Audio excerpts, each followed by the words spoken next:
Hi everyone, welcome to Swapna's kitchen. గుమగుమలాడే రాజుగారి కోడి పులావ్ని ఎటువంటి లేట్ లేకుండా మనమైతే రెసిపీలోకి వెళ్దాము. డైరెక్ట్గా వచ్చేసేయండి.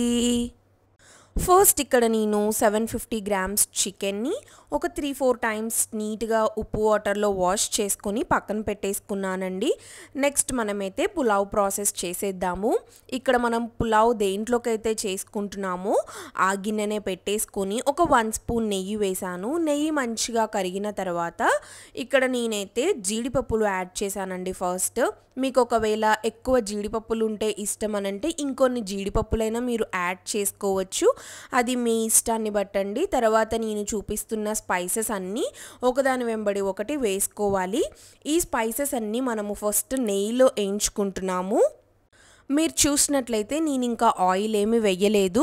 నెయ్యిలో ఈ స్పైసెస్ వేగడం వల్ల మన రాజుగారి కోడి పులావ్కి ఆ అరోమా అనేది చాలా బాగుంటుందండి. అందుకనేసి ఫస్ట్ నేను నెయ్యిలో ఒక్క 2-3 నిమిషాలు వీటన్నిటిని వేయించుకున్న తర్వాత ఆయిల్ అనేది యాడ్ చేస్తాను.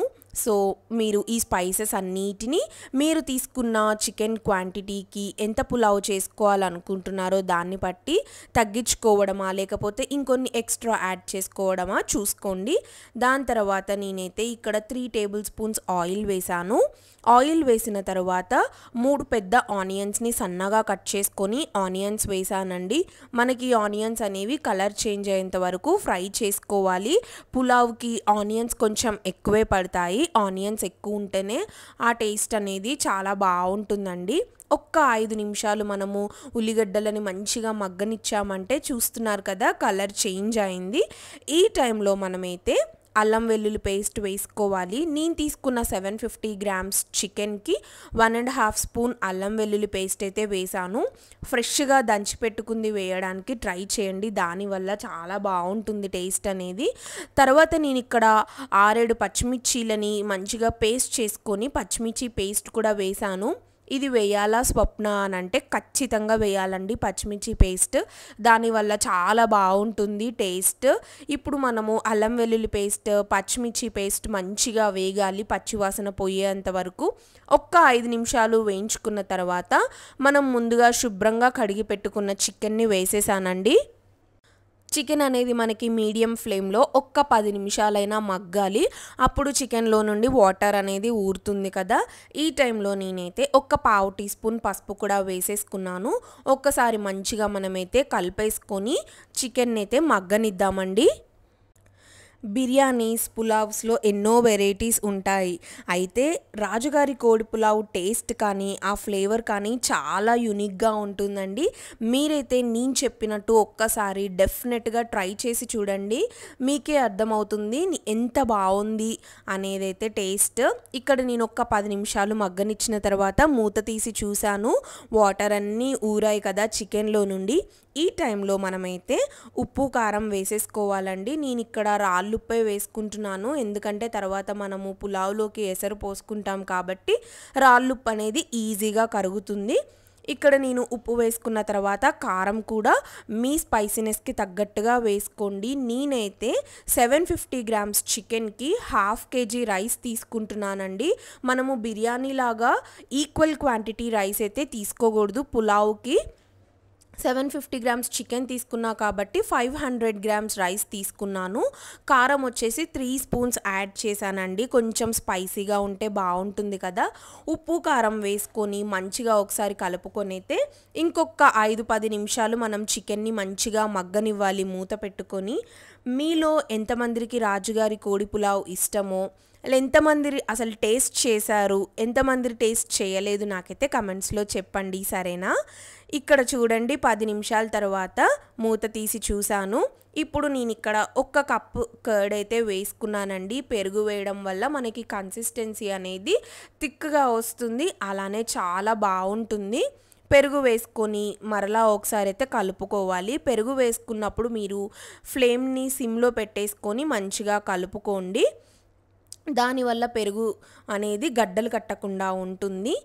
మీరు పెరుగు వేసుకున్న తర్వాత ఒక్క 5 నిమిషాలు ఉంచిన తర్వాత ఇక్కడ నేనైతే 1 స్పూన్ ధనియాల పొడి, 1 స్పూన్ బిర్యానీ మసాలా వేసాను.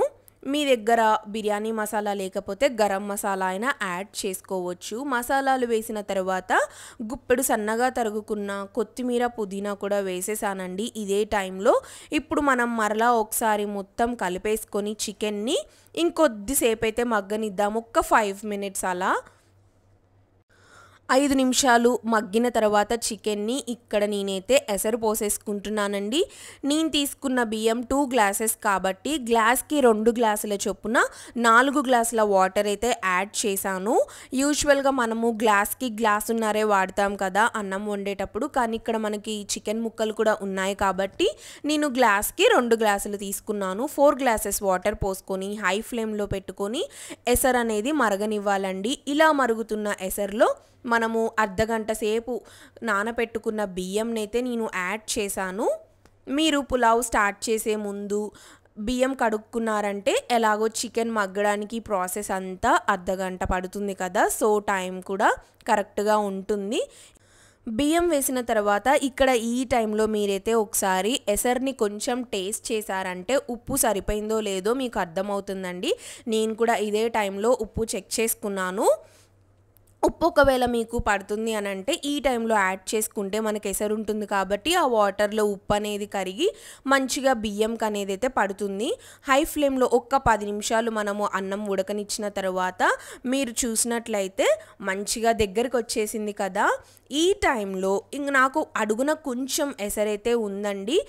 ఒక్క 15 నిమిషాలు సిమ్లో పెట్టుకున్నారంటే మన యమ్మీ రాజుగారి కోడి పులావ్ అయితే పర్ఫెక్ట్గా రెడీ అయిపోయినట్లే అండి.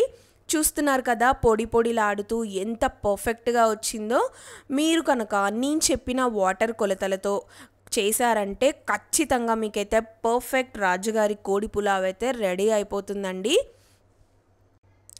15 నిమిషాల తర్వాత నేను మూత తీసి చూస్తున్నాను, స్టవ్ ఆఫ్ చేసుకొని. యమ్మీగా ఉందండి. నాకైతే ఎప్పుడెప్పుడు సర్వ్ చేసుకొని తినాలా అని ఉంది. మీరు కూడా డెఫినెట్గా ఈ వీకెండ్కి అయితే ట్రై చేయండి. మీకు ఎలా వచ్చిందో నాకైతే ఖచ్చితంగా కమెంట్స్లో షేర్ చేసుకోండి. మంచి అరోమాతో గుమగుమలాడుతూ స్పైసీగా ఉండే రాజుగారి కోడి పులావ్ని నేనైతే మీకు చూపించాను. మీకు నచ్చిందనే అనుకుంటున్నాను. మ్యాక్సిమం తెలుగు వాళ్ళందరికీ తెలిసే ఉంటుంది కదా రాజుగారి కోడి పులావ్ అంటే. కానీ నేనెందుకు షేర్ చేస్తున్నానంటే ఒకవేళ ఎవరైనా తెలియని వాళ్ళు ఉంటే మన రెసిపీ యూజ్ అవుతుందన్న ఉద్దేశంతో షేర్ చేస్తున్నాను. మీకు యూజ్ అయిందని అనుకుంటున్నానండి ఈ రెసిపీ. ఖచ్చితంగా ట్రై చేయండి. మన వీడియోని లైక్ చేయండి, మన ఛానల్ని సబ్స్క్రైబ్ చేసుకోండి. Thank you for watching. Have a nice day. Bye.